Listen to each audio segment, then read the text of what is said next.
Dios les bendiga, bienvenidos.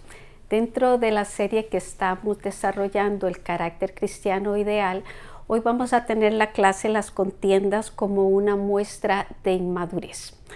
Nuestra introducción nos lleva a cómo el pasaje bíblico que nos sirve de base para el estudio de hoy tiene un método de enseñanza muy particular. El apóstol Pablo, a través de 12 preguntas, trata de hacer un diagnóstico espiritual de la iglesia en Corinto, dando como resultado la carnalidad. Esto era que ellos vivían de acuerdo a sus sentidos naturales, a pesar de tener en acción los dones. Necesitamos entender que crecer en el conocimiento de Dios va de la mano con la madurez de nuestro carácter. Dios espera que sigamos la verdad en amor y crezcamos en todo en aquel que es la cabeza, esto es Cristo, nos dice Efesios 4:5. Primer punto, nos lleva a los cristianos corintios, estaban en la etapa de la niñez espiritual. Los creyentes inmaduros no pueden digerir la enseñanza sólida de la palabra. Vamos a estar en Primera de Corintios capítulo 3 a partir del verso 1 que nos dice: de manera que yo, hermanos, no pude hablaros como a espirituales, sino como a carnales, como a niños en Cristo. Pablo en este verso exhorta el estancamiento de los corintios. Cuando decimos estancamiento nos referimos a uno que creyó y no continuó con su crecimiento. La exhortación no aplica, o esta exhortación del estancamiento no aplica a uno que acaba de creer. El carácter carnal está relacionado con la niñez espiritual, por eso el apóstol les explicó que no pudo hablaros como espirituales. La madurez espiritual se logra a través del tiempo, de la preparación, de las experiencias, el estudio de la palabra, de nuestra intimidad con el Señor y las pruebas que vivamos. Su resultado gradual depende de la obediencia que tengamos al Señor y nuestra sujeción y respeto al líder que Dios nos permita. Es importante pedirle a Dios que nos ayude a desarrollar la madurez espiritual para poder asimilar las enseñanzas más profundas de su palabra. Un dato preventivo que les voy a dar es cómo Pablo les llama hermanos a los creyentes carnales de Corinto. Así nos da a conocer que el propósito de esta carta no era sacarlos del cuerpo de Cristo, sino estimularlos a crecer en el Señor. Y todavía tenemos hermanos débiles en la fe. Así que el llamado es a que nosotros también colaboremos a impulsarlos a madurar en Cristo y no los condenemos. Verso 2. Sigue Pablo diciendo: os di a beber leche y no vianda, porque aún no erais capaces, ni sois capaces todavía. Cuando no se desarrolla la fe, tampoco hay capacidad para entender los grandes misterios del Evangelio. Por tanto, en pro de que crezcan, hay que alimentarlos con leche, levantarlos, animarlos para que continúen el camino. La leche, según Hebreos 5:12, son los primeros rudimentos de la doctrina de Cristo. En el caso de nuestros hermanos en Corintios, se les volvió a enseñar los primeros pasos en la fe, según nos está diciendo este verso 2. Tomemos conciencia que el no oír la palabra acompañada de fe causa estancamiento espiritual. Hebreos 4:12. Oremos unos por los otros para que podamos llegar a esa medida de la estatura de la plenitud de Cristo. Efesios 4:13. Seguimos en el verso 3. porque aún dice sois carnales, pues habiendo entre vosotros celos, contiendas y disensiones, ¿no sois carnales y andáis como hombres? Aún sois carnales. Aquí tenemos un cambio importante de la palabra carnales. Vamos a verla. Tenemos la palabra carnales en Primera de Corintios 3:1, donde se traduce sarquinos. Se le conoce por el hombre carnal, débil o el niño espiritual en Cristo que necesita que se le dé leche. Pero el carnal de este verso del 3:3 es sarquicos y se refiere al hombre carnal obstinado, que es el cristiano más viejo pero inmaduro. La debilidad, que es la debilidad, la carne, nos dice Mateo 26:41. Por mucho tiempo en ese estado se convierte en obstinación o en terquedad. Y eso unido a negarse a responder correctamente a la leche de la palabra, caen en pecado. Necesitarán confesar su obstinación o pecado para volver a tener comunión saludable con el Señor y recibir así el alimento espiritual. La prueba de que ellos eran carnales era la manifestación de las obras de la carne, que eran celos, contiendas y disensiones, muy diferentes al fruto del Espíritu que caracteriza al hombre espiritual maduro, según nos dice Gálatas 5:22-23. Con este fruto del Espíritu se tiene paz con Dios y armonía con los hermanos. Punto B. El creyente inmaduro no entiende que los ministros son servidores de Dios. Verso 4. Porque diciendo el uno, yo ciertamente soy de Pablo, y el otro, yo soy de Apolos, ¿no sois carnales?, le dice Pablo. La interpretación equivocada del ministerio cristiano que Pablo denuncia es que cuando le dice que unos piensan y hasta lo dicen que son de Pablo y los otros de Apolos, tanto uno como el otro, según los versos 5 y 6, habían trabajado por un tiempo en la iglesia de Corinto. Esto, le dice Pablo, es producto de su carnalidad, de su falta de preparación en la palabra de verdad. Jesús fue el que pagó el precio de nuestra redención y es parte de nuestra madurez espiritual saber que somos del Señor. Romanos 14:8, verso 5. ¿Qué pues? ¿Es Pablo? ¿Y qué es Apolos? Dice, servidores, por medio de los cuales habéis creído, y eso según lo que a cada uno concedió el Señor. En este verso, Pablo define la identidad ministerial suya y la de Apolos. Pablo les deja claro que un ministro es un servidor, un ayudante, un vaso, un instrumento que Dios usa. El obrero cristiano debe de cuidar de sí mismo y de no tener más alto concepto de sí que el que deba tener, aconseja Romanos 12:3. Debemos de conducirnos de tal manera que los que creen en el Señor no los veneren o no nos veneren desmedidamente y vayan a perder el enfoque de su fe, que es en Cristo Jesús. Pablo termina con la afirmación que la capacidad que se tenga para servir a los hermanos en la fe se debe a Dios, que le concede a cada cual, por lo cual ni el que lo tiene se debe de vanagloriar, ni el que lo recibe debe de adorar al servidor. He llegado a la primera pregunta.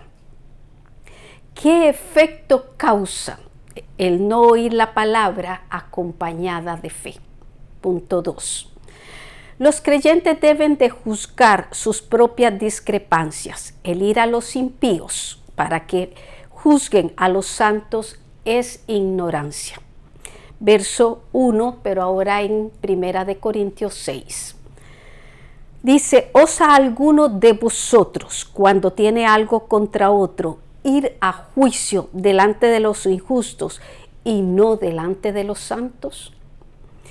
En este capítulo 6 vemos que las relaciones entre los hermanos de la iglesia estaban quebradas. Pablo les corrige la manera en que las estaban enfrentando. Los hijos de Dios podemos y vamos a tener diferencias entre sí. De hecho, Pablo y Bernabé tuvieron una discusión relacionada con Juan Marcos en Hechos 15, 37 al 41. Los corintios, en su falta de crecimiento espiritual, no estaban tratando los problemas entre ellos de una manera correcta. Lo que hacían era ir a tribunales civiles oficiados por hombres impíos. Pablo mismo fue tratado por jueces incrédulos y él pudo testificar que no siempre se hallaría justicia al acudir a hombres sin escrúpulos. Verso 2. ¿O no sabéis que los santos han de juzgar al mundo? Y si el mundo ha de ser juzgado por vosotros, ¿sois indignos de juzgar cosas muy pequeñas? El verso comienza con una interrogante que expone la ignorancia espiritual de los hermanos con respecto a la autoridad que el Señor le ha dado a la iglesia.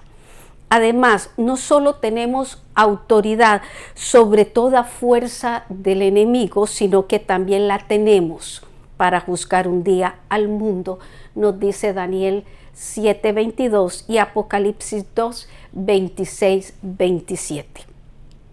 Pablo en 1 Corintios 12 establece que él no podía juzgar a los que estaban fuera de la iglesia en este caso, pero se deja por sentado que a los que estaban dentro podían juzgar asuntos propios de las personas que pertenecían a esa congregación. Punto B. Los santos deben juzgar las cosas de esta vida. Continuamos en 1 Corintios 6, verso 3. ¿O no sabéis que hemos de juzgar a los ángeles? ¿Cuánto más las cosas de esta vida? Con estas preguntas lo que se persigue es un cambio radical en aquellos y ahora en nosotros de conducta. ¿Cómo se llega a juzgar a los ángeles cuando las situaciones diarias están en el camino equivocado? Los hermanos en Cristo debemos ir creciendo y madurando con la ayuda de la palabra. Esto para alcanzar las promesas dadas para el futuro glorioso que nos espera. Verso 4. Si pues tenéis juicio sobre cosas de esta vida, ponéis para juzgar a los que son de menos estima en la iglesia.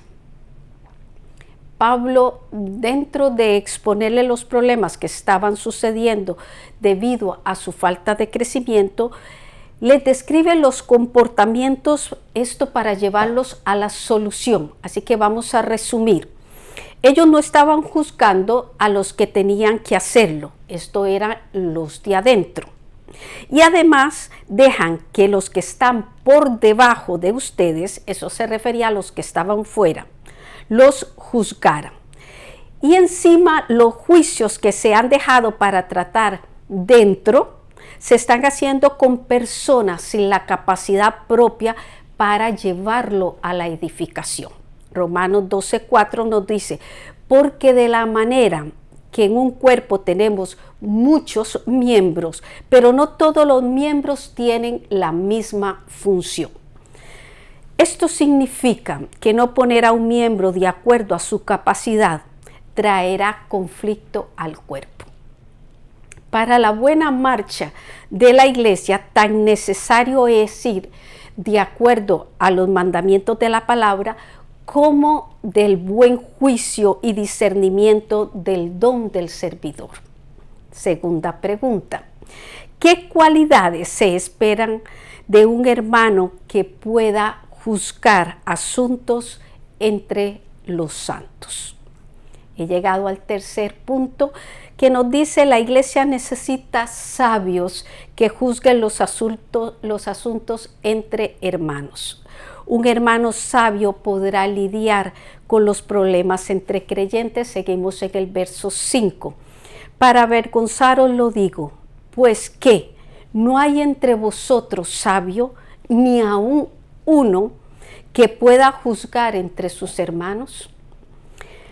Lo primero que diremos es que la sabiduría que necesitemos como creyentes en el desarrollo de nuestra vocación está en Cristo.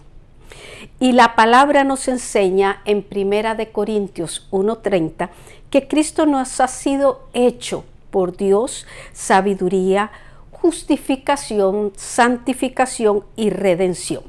Y el Salmo 19:7 nos dice: la ley de Jehová es perfecta, que convierte el alma. El testimonio de Jehová es fiel, que hace sabio al sencillo. Con una fuente como esta, el obrero o el creyente, como le quiera decir, pasa a lo que este verso nos enseña: la autoridad de Pablo para corregir. Fíjense en que Pablo no condena, sino que redarguye el corazón del que oye la palabra. Cuando les dice: para avergonzaros os digo, es que habiendo un sabio no se usó. Verso 6. Sino que el hermano, con el hermano pleitea en juicio, y esto ante los incrédulos.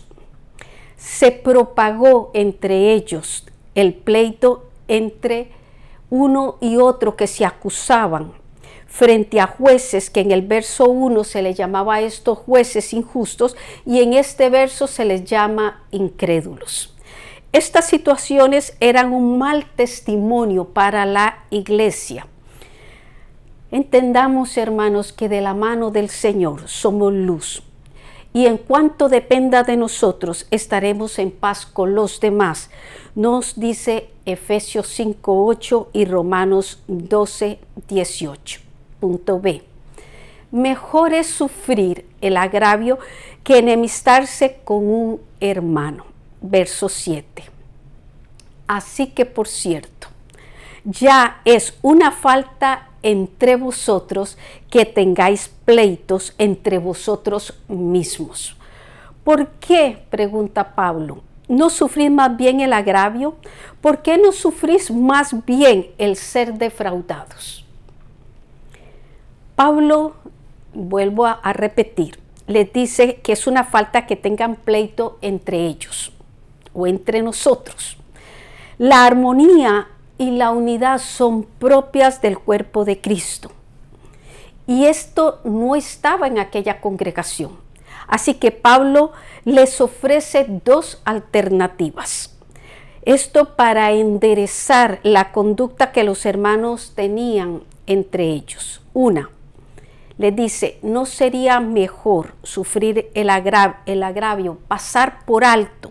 Esto es perdonar la ofensa, que causar escándalo a la causa del evangelio al defenderse en delante de los impíos. Reflexionemos.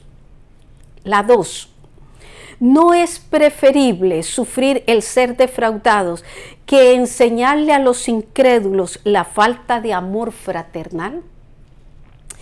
El quererse defender de las ofensas demuestra un carácter o denuncia un carácter sin el amor del Señor.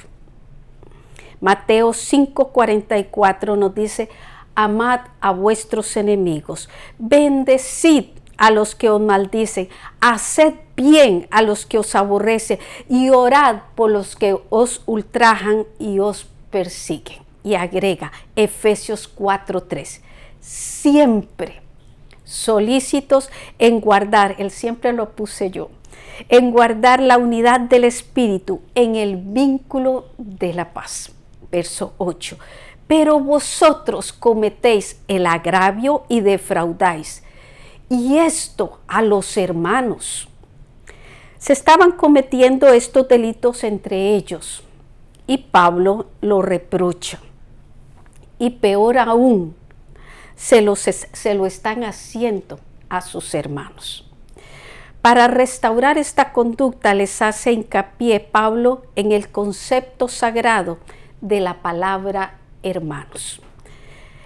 Es tan alta nuestra identidad como familia de Dios que dice la palabra que no podemos o no debemos ofrecer las ofrendas al Señor antes de arreglar los asuntos pendientes con nuestros hermanos.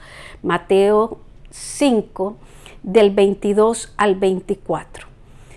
Nuestra adoración requiere que tengamos cuentas claras con nuestros hermanos en la fe. Y primera de Juan 4, 20, 21 dice: si alguno dice yo amo a Dios y aborrece a su hermano, es mentiroso. Pues el que no ama a su hermano a quien ha visto, ¿cómo puede amar a Dios a quien no ha visto? Y nosotros tenemos este mandamiento de Él: el que ama a Dios, ame también a su hermano. Pregunta 3. ¿Cuál debe ser la actitud de un creyente maduro cuando un hermano lo defrauda? Reflexión. Vemos cómo el apóstol Pablo, guiando a los creyentes de Corinto a una restauración, confrontó los síntomas.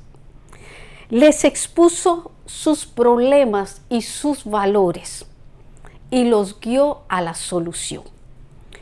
Todo creyente debemos procurar la paz dentro de la familia cristiana. Debemos velar que nuestro enemigo, el diablo, no logre desenfocarnos de la misión que la iglesia tiene, que es de ir por todo el mundo y predicar el evangelio a toda criatura, Marcos 16, 15. Por eso te invito a mostrar la madurez que produce la palabra y la presencia del Espíritu Santo en nuestras vidas. Lucas 6, 29 expone: al que te hiera en una mejilla, preséntale también la otra. Y al que te quite la capa, ni aun la túnica le niegues. A cualquiera que te pida, dale.